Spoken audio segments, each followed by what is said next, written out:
Gas दर वाढ, तेल वाढला, पगार 200 रुपये.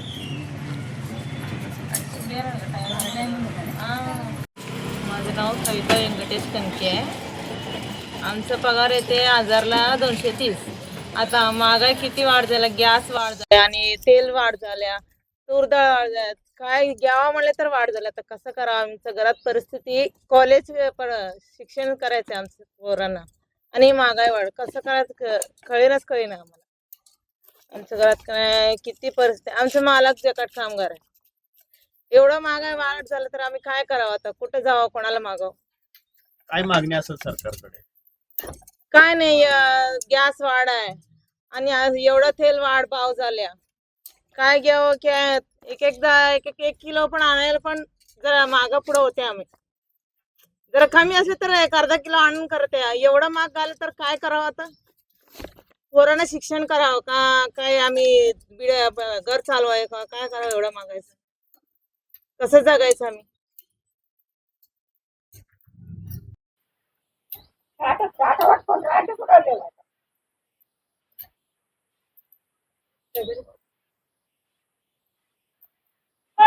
अंबादास मजुरी कामगार आहे. सगळं आता दर वाढलेलं आहे. गॅसचं दर वाढले, तरी कमी व्हावं इतकं असं चालत नाही. कारण आम्हाला आणायचं परिस्थिती नाही आहे. अर्धा किलो पण आणायचं कसं, खूप महाग वाढ झालेली आहे. म्हणून सांगायला लागलं, तेलाचं किंवा डाळचं, गव्हाचं, सगळं दुकानात जावं म्हणलं तर आम्हाला भीती वाटायला. इतकं महाग, इतकं एक 100 रुपये गेले तर 1 रुपये सारखं झालं ते. दुकानात गेल्या तर परत पैसेच परत नाही यायला लागणार. आणि महिन्याला एकदा मजूर येते, आपल्याला मजूर व्हायला पाहिजे.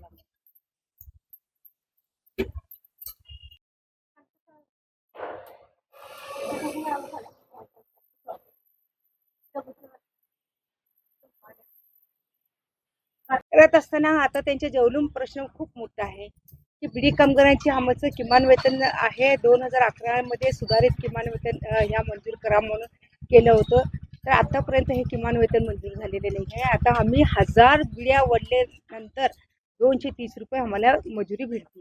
म्हणजे सकाळी उठल्यापासून 5:30 वाजल्यापासून उठल्यापासून रात्री 12 वाजेपर्यंत हे बाई सतत आपल्याला काम करावं लागतंय. मग त्या बिड्या केल्यानंतर ना 230 रुपये मिळतात. त्यामध्ये मग गुल्हा कट्ट्याच्या नावाखाने 25 बिडी जातात. मग ते छाट बिडी म्हणून 100 बिडी जातात. म्हणजे राहिलीच किती, म्हणजे 200. मग ते पान आणण्यासाठी पण सुद्धा आठवड्याला अर्धा किलो पाऊण किलो पान आणून घालावं लागतंय. त्याला पैसे मोजावं लागतंय. तंबाख म्हणजे एकीकडे महागाई आकाशाला भिडलेली आहे. आता 2014 मध्ये काय घ्यायचे दर होते? 350-400 रुपयापर्यंत घ्यायचे दर होते. आता घ्यासची दर आहे 900 950 रुपये. ब्लॅकमध्ये 2-3 हजार रुपयामध्ये गॅस मिळत आहे. आज आम्ही सामान्य नागरिक, आमची आमदानीच नाही आहे. आम्ही जे काम करतो ते गॅसमध्ये घातलं तर आम्हाला कसं होणार आहे? आता देशामध्ये अशी परिस्थिती आली की नाही, ह्या सर्व ह्याच्यामध्ये ते समजा तिथं इराण इराकचे ह्या भांडणामुळे. तर आता जेव्हा मोदी सरकारने सांगितलं की नाही आम्हाला समजा एकदम पुरवठा होतील, काही काळजी करायची गरज नाही आहे. म्हणजे 5 राज्याचं इलेक्शन होता म्हणून तिने थांबले होते.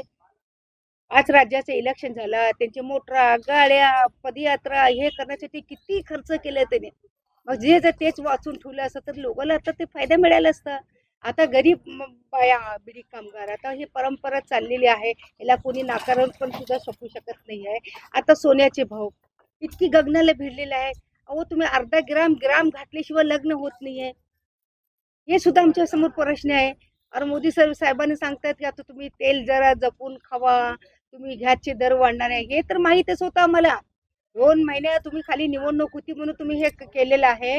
यासाठी आता पंतप्रधान पंडित जवाहरलाल नेहरू असताना सुद्धा अशी झाली होती. तिने देशाला वाचवण्यासाठी तिने स्वतःहून ते पाय उचलले होते. आता सरकारने मोदी साहेबांना तर आता 5 देशाचा दौरा चाललाय त्यांचं. म्हणजे आम्हाला तुम्ही खाऊ नका, तेल कमी वापरा, तुम्ही हे करा, आमचा गॅस कमी वापरा, तेल कमी वापरा, डिझेल कमी वापरा, कसं होणार आहे? तर या पद्धतीने ह्यांचं नियोजन शून्य आहे. आता खाली उभं शोपीस करण्यासाठी मोटर गाडीवर सायकल फिरले तर होत नाहीये. यासाठी अदानी अंबानी चे त्यांचे पेट्रोलियम आहे त्यांच्याकडनं खरेदी करून आपल्याला जनतेला ते मुबलक द्यावं. अशी आमची जनवादी महिला संघटनेची मागणी आहे. हे सर्व बिडी कामगार आहेत. मी यंत्रमाग कामगार, घर कामगार. आज पैसे नाही आहेत, पगार नाही आहे. साधं लेकराला डाळ भात द्यावं म्हणलं तर 200 रुपये किलो डाळ आहे, तुरीची डाळ. शेंगाचे भाव वाढलेला आहे, गोडा तेलचे भाव वाढलेला आहे. 105ची पाकिट आज 180-85 रुपयाला पाकिट झालेलं आहे. 1 लिटर तेल येतो. किती दिवस खाणार आम्ही? तशी बी कसं बसणार तर आम्ही 2, 4, 5 दिवस घालवतो. म्हणजे आठवड्याला 1 किलो तेल खात नाही का माणूस? तर अशी गगनाला भिडलेली आहे. ताबडतोब सरकारने जे नियंत्रणात आणावं. आम्हाला माहीत आहे हे सर्व असे परिस्थितीमध्ये आपला हे भारत देश मोठा आहे. याला वाचवण्यासाठी सरकारनं पाय उचललेला पाहिजे. आणि ह्या त्यांचे नियोजन शून्य असल्यामुळे हे पद्धत आलेली आहे. 2014ला जे बिडीचे रेट होते, विक्रीचे दर होते, ते दुप्पट तिप्पट दराने वाढलेले आहेत. त्यामुळं आमची विनंती आहे, कोणत्याही परिस्थितीमध्ये बिडी कामगारांना 402 रुपये किमान वेतन मिळालं पाहिजे. ही मागणी मागत असताना पुन्हा अचानकपणे बिडी कामगाराच्या डोक्यावर दगड पडावा अशा पद्धतीनं पेट्रोल, डिझेल आणि CNGचा गॅस महाग झाला. त्या पेट्रोल संबंधी केंद्र सरकारला मी विचारणार आहे, गेले 11 वर्ष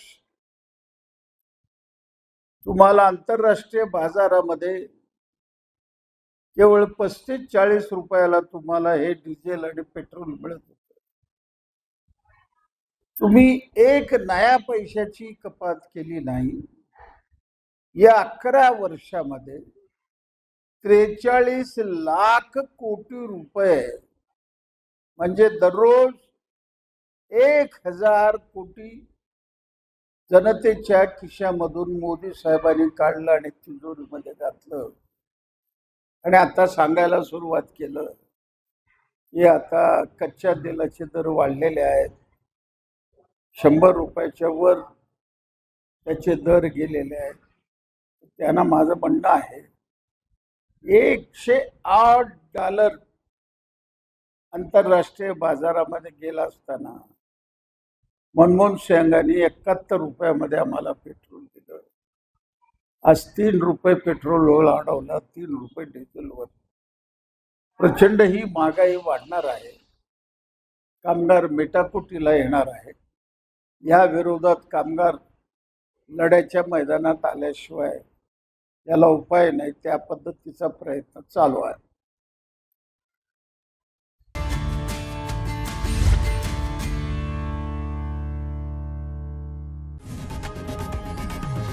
लोकशाही मराठी ऐका, पहा, जागरूक रहा.